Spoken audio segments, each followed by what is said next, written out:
নমস্কার, আমি রুমকি। তোমরা প্রত্যেকে দেখছো রুমকি লার্ন ফর টুডে। চলে এসেছি আজকে তোমাদের সামনে আরও একটি নতুন ভিডিও নিয়ে। আজকের ভিডিওতে আমরা দেখব যে 22.0 ভার্সনে বা 22.0 ভার্সনে প্রেগনেন্ট টু নার্সিং বা প্রেগনেন্ট টু ল্যাকটেটিং মাদারকে আমরা কিভাবে মাইগ্রেট করতে পারি। কারণ 22.0 ভার্সনে আমাদের সেই মাইগ্রেট করার প্রসেস তো একই রয়েছে, কিন্তু ফাইল একটা নতুন অ্যাড হয়েছে। তো অনেক দিদিরা কনফিউশনে পড়ে যাচ্ছ যে আমরা গর্ভবতী মাকে কিভাবে প্রসূতিতে মাইগ্রেট করব। আবার অনেক জায়গায় নতুন ওয়ার্কার দিদিদের রিক্রুটমেন্ট হয়েছে, তারাও কিছুটা প্রবলেমে পড়ে যাচ্ছ। তো সেই কারণে কিন্তু এই ভিডিও, তোমরা সাথে থাকো, আমি ভিডিওটাকে শুরু করছি। দেখো, এখানে আমি একজন গর্ভবতী মাকে বেছে নিয়েছি। দেখতেই পাচ্ছ, নাম রয়েছে রূপসেনা, বয়স হচ্ছে 18 বছর, প্রেগনেন্সি মান্থ 8 চলছে। এই মায়ের ডেলিভারি হয়ে গেছে। তো আমরা এই মাকেই মাইগ্রেট করে দেখব, মানে মাইগ্রেট করার প্রসেসটা দেখব এই নতুন ভার্সনে কিভাবে করব। তো প্রথম প্রসেস যেটা এতদিন আমরা করে এসেছি সেটা হলো নামের ডান দিকে যে 3 ডট রয়েছে সেখানে হাত দিলে পরে একটা পেজ ওপেন হয়, আমরা জানি, এবং সেখানে কিন্তু অপশন থাকে মাইগ্রেট করার। তো চলো আমি 3 ডটে হাত দিয়ে দিচ্ছি। 3 ডটে হাত দিলে পরেই আমাদের সামনে এরকম পেজ ওপেন হয় এবং সেখানে 2 নম্বর অপশন দেখো রয়েছে মাইগ্রেট টু ল্যাকটেটিং মাদার। আমরা এতদিন এভাবেই মাইগ্রেট করে এসেছি, তাই তো। তো যারা নতুন, মানে যে সমস্ত দিদিরা একদম নতুন, তারাও বিষয়টাকে ভালো করে দেখো। তো এই মাইগ্রেট টু ল্যাকটেটিং মাদারে এবার আমি টাচ করব। টাচ করলে পরেই আমাদের সামনে ঠিক এরকম একটা পেজ ওপেন হবে, যেখানে দেখতেই পাচ্ছ মায়ের নাম রয়েছে, বয়স রয়েছে, প্রেগনেন্সি মান্থ রয়েছে এবং ইডিডিও রয়েছে। ইডিডি কিন্তু এখানে 2/1/2025 দেখাচ্ছে। তারপর ডেলিভারি ডেট, কোথায় হয়েছে, ছেলে না মেয়ে, ওজন, উচ্চতা, সব কিছুর একটা ঘর রয়েছে। তো এই হচ্ছে প্রথম প্রসিডিওর। এবার সেকেন্ড প্রসিডিওরটা কি রয়েছে সেটা দেখব। সেকেন্ড প্রসিডিওর বা দ্বিতীয় পদ্ধতি দেখার জন্য আমাদেরকে বেনিফিশিয়ারি বা পোষণ ট্রেকারের হোম পেজে চলে আসতে হবে। হোম পেজে আসলে পরে আমাদের সামনে ঠিক এই নতুন ফাইলটা আমরা দেখতে পাই, যেটা রয়েছে আপকামিং বেনিফিশিয়ারি চেঞ্জেস। এই ফাইলটা খুললে পরে আমরা এখানে 3টি ক্যাটাগরি দেখতে পাই। তো চলো এই ফাইলটাকে আগে ওপেন করে নিই। যখনই আমরা এই ফাইলকে ওপেন করব তখন এখানে 3টে ক্যাটাগরির কথা আমি বললাম। সেখানে প্রথমেই থাকে এক্সপেক্টেড ডেলিভারি, মানে প্রেগনেন্সি টু ল্যাকটেটিং মাদারের ক্ষেত্রে নামের তালিকা থাকে।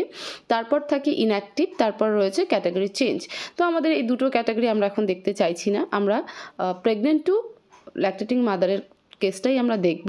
তো সেই জন্য আমরা এক্সপেক্টেড ডেলিভারি যে রয়েছে সেই ঘরটাকে কিন্তু মার্ক করেছি। এবার নিচে দেখো এই যে উপলা দাস, আরও মায়ের নাম রয়েছে, আমি অতটা স্ক্রিনশট নিইনি। তো প্রথম এইখানটাতে কিন্তু সমস্ত গর্ভবতী মায়েদের নামই দেখতে পাবে যাদেরকে আগামীতে মাইগ্রেট করা যাবে, ঠিক আছে, মাইগ্রেট করার টাইম টেবিল আসবে। তো এখানেই দেখতে পাবো যে রূপসেনা নামটা রয়েছে, দেখতেই পাচ্ছ রয়েছে এখানে বয়স, মায়ের বয়স দেওয়া রয়েছে প্রথমে 18 বছর 8 মাস, তারপর ইডিডি রয়েছে 2 জানুয়ারি, এবং লাল রং দিয়ে আরও একটা লেখা রয়েছে, সেটা কিন্তু গুরুত্বপূর্ণ। বলছে beneficiary will be deactivated on 22 বা 22nd January if migrate is not completed before that date. বলছে এই বেনিফিশিয়ারি 22শে জানুয়ারির মধ্যে ডিঅ্যাক্টিভেট হয়ে যাবে যদি এই বেনিফিশিয়ারিকে আমরা মাইগ্রেট না করি। কত তারিখের মধ্যে? 22শে জানুয়ারির মধ্যে যদি এই মাকে আমরা মাইগ্রেট করতে না পারি তাহলে এই মা ডিঅ্যাক্টিভেট হয়ে যাবে। এবার এই মাকে আমরা যদি এই ফাইল থেকে মাইগ্রেট করি তাহলে কোথায় হাত দিতে হবে? এই যে দেখো ইডিডির ডান দিকে রয়েছে মাইগ্রেট অপশন, আমি সবুজ রঙের বক্সে রেখেছি। এই মাইগ্রেট অপশনে আগে হাত দিতে হবে। তাহলে চলো এই মাইগ্রেট অপশনে হাত দিচ্ছি। মাইগ্রেট অপশনে হাত দিলে পরে আমাদের সামনে সিমিলারলিভাবে এই ফর্মটাই খুলে যাবে বা পেজটাই খুলে যাবে, যেটা প্রথম পদ্ধতিতে খুলছিল। তো আমি উপরেরটুকু কেটে নিয়েছি। দেখো ডেলিভারি ডেটের জায়গায় আমরা ডেলিভারি ডেট বসাবো। উপরে তো মায়ের নাম, মায়ের বয়স, তারপর তোমার প্রেগনেন্সি মান্থ, ইডিডি এটাই রয়েছে। তারপর নিচে থাকে ডেলিভারি ডেট বা ডেট অফ ডেলিভারি। তো এখান থেকে আমরা ডেলিভারি ডেট বসাবো। ডেট বসানোর জন্য দেখো ছোট্ট মতো একটা ক্যালেন্ডার রয়েছে, সেই ক্যালেন্ডারে আগে টাচ করতে হবে। ক্যালেন্ডারে যখনই টাচ করব তখন আমাদের সামনে ঠিক এরকম একটা ক্যালেন্ডার ওপেন হয়ে যাবে বা খুলে যাবে, এবং সেখানে দেখো উপরে বাঁ দিকে একটা তীর চিহ্ন রয়েছে। যেহেতু এই মায়ের ডেলিভারি নভেম্বর মাসেই হয়ে গেছে, তো আমাকে নভেম্বর মাসে যেতে হবে। তো কিভাবে যাব? এই তীর চিহ্নতে হাত দিলে পরে আমার বিগত মাসগুলো একটার পর একটা আসতে থাকবে, ঠিক আছে। আর যে সমস্ত ওয়ার্কার দিদিরা একদমই নতুন তাদের জন্য বলে রাখি যে পোষণ ট্রেকারের কোথাও কোনো ডেটকে টাইপ করা যায় না, ক্যালেন্ডার ওপেন করেই ডেটকে সিলেক্ট করতে হয়। তো চলো এবার এই তীর চিহ্নতে হাত দিয়ে আমি বিগত মাস মানে নভেম্বর মাসে যাচ্ছি। আমার নভেম্বর মাসের ক্যালেন্ডার ওপেন হয়ে গেছে এবং এখান থেকে আমি মায়ের ডেলিভারি ডেটকে সিলেক্ট করব। এই মায়ের ডেলিভারি 20 নভেম্বর 2024 সালে হয়েছে আর কি, মানে এবছরেরই গত মাসের 20 তারিখে হয়েছে। তো 20 তারিখকে আমি সিলেক্ট করলাম, করার পর নিচে দেখো ওকে বাটন রয়েছে, সেই ওকেতে আমি প্রেস করে দেব। তো ওকেতে এবার প্রেস করে দিচ্ছি। যেই মুহূর্তে আমরা ওকেতে প্রেস করব তৎক্ষণাৎ কিন্তু ডেলিভারি ডেটের ঘরে আমাদের ডেলিভারি ডেটটা বসে যাবে। এখানে দেখতেই পাচ্ছ 20/11/2024 বসে গেছে। এরপর রয়েছে প্লেস অফ ডেলিভারি, মানে কোথায় ডেলিভারি হয়েছে, হোম না ইনস্টিটিউশনাল। তো যেহেতু প্রতিষ্ঠান মানে হসপিটালে হয়েছে, তো সেই কারণে কিন্তু আমি ইনস্টিটিউশনাল টিক করলাম। টিক করার জন্য কি করতে হবে? জাস্ট টাচ করলে পরেই হয়ে যাবে। তারপর রয়েছে জেন্ডার, ছেলে না মেয়ে। যেহেতু এই মায়ের মেয়ে হয়েছে, তো সেই কারণে আমরা কিন্তু গার্লকে সিলেক্ট করলাম। তো এক্ষেত্রেও শুধু টাচ করলে পরেই হয়ে যাবে। তো এখানে আমি গার্লকে সিলেক্ট করে নিলাম টাচ করে। এরপর রয়েছে বাচ্চার ওজন এবং উচ্চতা। তো বাচ্চার ওজন 2.8 এবং উচ্চতা 48.0 সেন্টিমিটার। 2.8 মানে 2 কেজি 800 গ্রাম, ঠিক আছে। এই দুটো বসিয়ে দেব। দেওয়ার পর নিচে রয়েছে প্রসিড কথা, সেই প্রসিড বাটনে হাত দিতে লাগবে। এইটুকুই এখানে কাজ। তো এবার প্রসিড বাটনে আমি হাত দিয়ে দিচ্ছি। যেই মুহূর্তে আমরা প্রসিড বাটনে হাত দেব তখনই কিন্তু 0 থেকে 6 মাসের বাচ্চার নামের ঘর ওপেন হয়ে যাবে।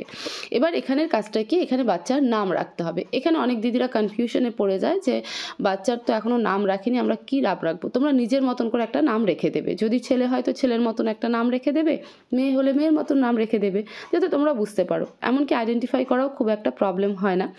এবং পরবর্তীতে যখন এই বাচ্চার নামকে তার বাবা মারা রাখবে, নামকরণ করবে, তখন এই নামকে এডিট করে এখানে কিন্তু নাম বসিয়ে দিতে পারবে, সেটাতে কোনো অসুবিধা হবে না। তো এখানে আমি এই বাচ্চার নাম টাইপ করে দিলাম জেনি পারভিন। এটা তার নামকরণ করা হয়েছে, বার্থ সার্টিফিকেটেও এই নাম রয়েছে। তো জেনি পারভিন আমি এখানে টাইপ করলাম। বাকি আর এখানে তেমন কিছু টাইপ করা থাকে না। এখানে বাবা মায়ের নাম, ফোন নাম্বার, আধার নাম্বার সব কিছুই দেওয়া থাকে। তো এখানে দেওয়ার মতন খালি 2 থেকে 3টা জিনিস। প্রথম হচ্ছে বাচ্চার নাম, দ্বিতীয় হচ্ছে এরপরে আমরা ক্যাটাগরিকে সিলেক্ট করব। তার আগে দেখো বাবার নাম, মায়ের নাম এবং মোবাইল নাম্বার, মায়ের আধার নাম্বার এগুলো সব কিছু দেওয়াই রয়েছে। তো এবার আমরা দ্বিতীয় যেটা সিলেক্ট করব সেটা হলো ক্যাটাগরি। ক্যাটাগরির ঘরে চলে এসেছি। এখানে দেখো সিলেক্টের ঘরে ডান দিকে তীর চিহ্ন রয়েছে, সেখানে হাত দিলে পরে ক্যাটাগরির লিস্ট ওপেন হবে এবং সেখান থেকে আমাদেরকে ক্যাটাগরিটাকে বেছে নিতে হবে। আমার ক্যাটাগরির ঘরের লিস্ট ওপেন হয়ে গেছে এবং এখানে 3টে ক্যাটাগরি থাকে, এসসি, এসটি, আদার্স। এসসি তো আমরা জানি এবং এসটিও জানি, আদার্স হচ্ছে সমস্ত কাস্ট কমিউনিটির জন্য। তো যেহেতু এই বেনিফিশিয়ারি মুসলিম, তো আমরা এই ক্ষেত্রে আদারকেই সিলেক্ট করব। তো আদার অপশানে হাত দিলে পরে ওটা অটোমেটিকলি বসে যাবে। বসানোর পরে আরও একটা কাজ, do you belong to religious minority. এখানে ইয়েস আর নো, নোটাই বেশি করা থাকে, আমাদেরকে সিলেক্ট করতে হয়। তো যেহেতু এই বেনিফিশিয়ারি মুসলিম কমিউনিটির এবং অবশ্যই এই বেনিফিশিয়ারি মাইনরিটিতে পড়ে, তো সেই কারণে আমরা ইয়েস সিলেক্ট করলাম। এখানে দেখতে পাবে বার্থ ওয়েট এবং বার্থ হাইট দুটোই বসানো রয়েছে, কারণ এটা মাকে যখন আমরা মাইগ্রেট করছিলাম তখনই বসিয়ে দিয়েছিলাম। তো এখানে আর নতুন করে বসানোর কিছু নেই, এটা থাকে। আরও একটা জিনিস সিলেক্ট করতে হয়, সেটা হলো রেসিডেন্ট টাইপ, পার্মানেন্ট আর টেম্পোরারি। তো যেহেতু এই বেনিফিশিয়ারি এখানকার পার্মানেন্ট বাসিন্দা, তো আমরা পার্মানেন্টকে সিলেক্ট করে নেব। এবার আমার এই পুরো ফর্ম কমপ্লিট হয়ে গেছে। আমরা রেসিডেন্ট টাইপটাকেও সিলেক্ট করে নিয়েছি পার্মানেন্টে।